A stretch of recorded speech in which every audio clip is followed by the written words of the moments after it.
Estado de Alerta, com Roberto Godoy. De olho na guerra da Ucrânia, também numa nova crise entre as superpotências. Oi, Godoy, bom dia.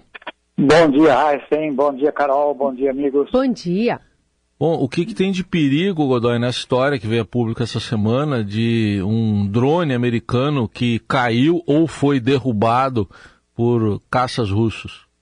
É uma escalada, né, Raíssen? A gente percebe que a guerra está entrando num momento muito perigoso, mais ainda do que nas últimas semanas, nos últimos meses, por causa dessa condição, dessa briga, desse gato e rato, desse jogo de gato e rato entre as superpotências, e como desde um cenário já desde a época da Guerra Fria, em que eles se enfrentam geralmente em cenários e situações que não são diretamente ligados, né? Nesse caso, diretamente, sim, por causa da Rússia.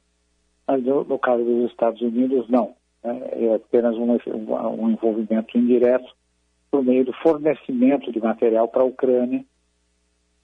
Mas também, e isso está ficando muito claro agora, ficou bem evidente agora, por causa do fornecimento de informações de inteligência. O que significa isso? Significa informações de espionagem eletrônica, né?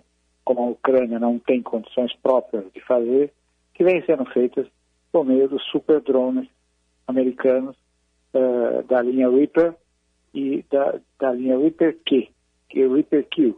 Na verdade, são os voltados à coleta de informações. Como são esses drones?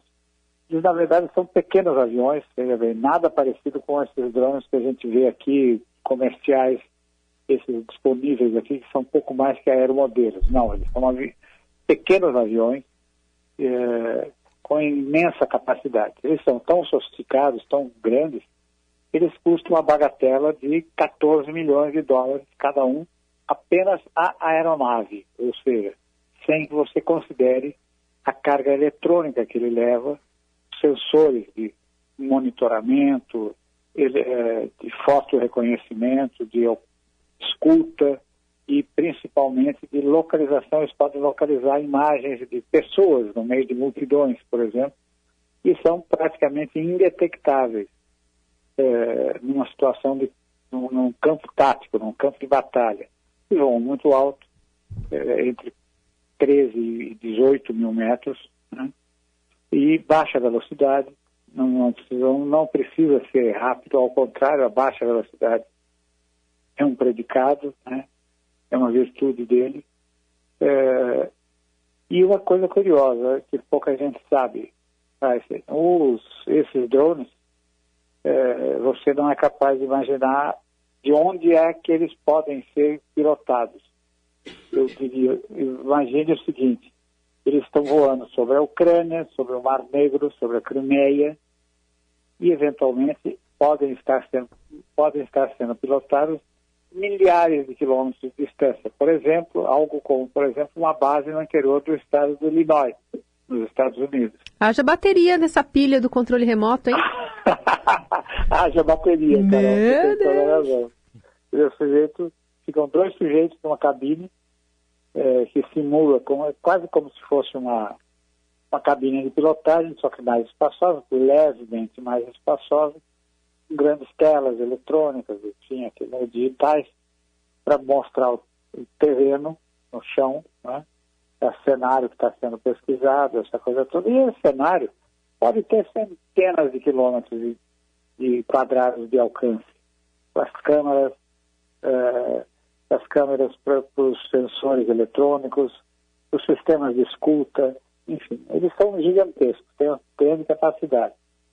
Bem, o que está acontecendo agora? Os caças russos estão sendo instruídos, então, a doutrina deles agora é a seguinte: interceptar os drones americanos, mesmo em águas internacionais, como a gente viu agora. O drone abatido na terça-feira, ele não estava sobrevoando a Ucrânia, nem mesmo a Ucrânia, ele estava sobrevoando nenhum território nacional ali, por exemplo, a Rússia, nada disso. Ele estava no Mar Negro, fora dos limites nacionais de qualquer país ali da região. No entanto, de repente, dois monstruosos Sukhoi 27 foram para cima dele, lançando combustível na frente para criar uma barreira, que comprometa o avanço, né? Eventualmente podia até incendiar o drone, e não satisfeito com isso, um dos caças fez o que os Estados Unidos estão chamando de manobra de alto risco, de grande irresponsável, né? E foi simplesmente se enfiar tão próximo dele que acabou atingindo a hélice. Esses drones são movidos a hélice, né? A hélice traseira, que é o principal motor, né? Está ligado ao motor de deslocamento do pequeno drone. Muito bem. E acabou derrubando, né? Então vamos pensar também numa outra coisa. Qual é o tamanho do prejuízo? 14 milhões de dólares só a aeronave, repito, né? Mas com os sistemas eletrônicos, sensores, esse negócio todo, a conta pode chegar acima de 20 e às vezes a 30 milhões de dólares cada um, né? Então, veja, os Estados Unidos têm uma frota hoje superior a 300 unidades, apenas desse drone, e ele tem outros drones maiores, mais capazes, esse negócio todo. Eles são muito armados, eles podem voar armados com mísseis Hellfire, que é fogo do inferno, e podendo levar, por exemplo, numa configuração de ataque, 4 mísseis Hellfire mais 2 bombas inteligentes. Bombas inteligentes são aquelas que fazem voo planado e procuram, nesse voo planado, embora não tenham propulsão, elas procuram o seu alvo, o alvo por meio de coordenadas pré-fixadas eletronicamente. Muito bem. Esse drone, aparentemente, estava apenas fazendo levantamento, estava fazendo levantamento eletrônico, cumprindo missão de espionagem.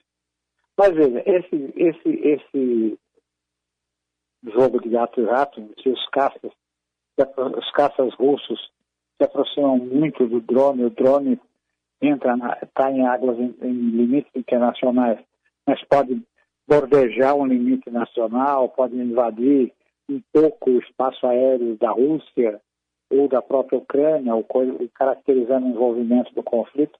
É o início de uma escalada que, de repente, um dedo nervoso, um olho mais crítico, pode desencadear uma situação de conflito maior ainda, né? Aguardemos, né? Cada vez tem uma novidade dessa guerra que se alonga, se prolonga, e o Roberto Godoy fica de olho, né? E traz essas informações e análises sobre esse fogo no inferno, que toda guerra é um fogo no inferno. Obrigado, Godoy. Até semana que vem. Grande abraço, até a semana que vem.